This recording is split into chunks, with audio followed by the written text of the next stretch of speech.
Millions of people across Georgia are lining up to cast their votes in two state runoff elections that will determine which party controls the U.S. Senate. The reason these runoffs are even happening goes back to the 1960s during the Civil Rights Movement. For decades, the state of Georgia used a county unit system to determine the winner of its primary elections.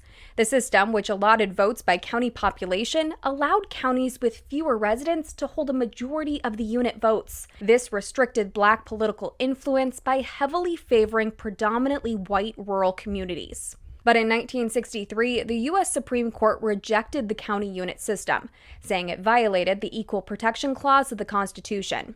That one-person, one-vote ruling forced Georgia's white politicians to come up with a new way of voting. Some feared a plurality system would make it much easier for a Black candidate to win. They thought the state's Black population would vote as a single block for that candidate and deliver a victory, while white voters would be split amongst other candidates.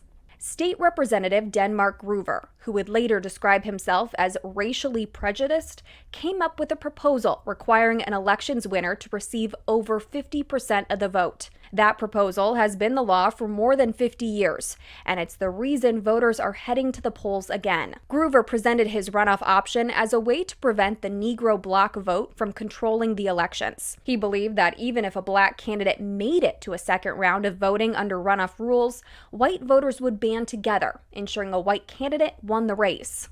The Justice Department unsuccessfully challenged Georgia's majority vote requirement in 1990, arguing the practice had a, quote, demonstrably chilling effect on the ability of Blacks to become candidates for public office. While Thurbert Baker became the first Black man to serve as Georgia's Attorney General in 1997, Georgia voters have yet to elect a Black candidate to other senior positions, including governor, lieutenant governor, and U.S. senator.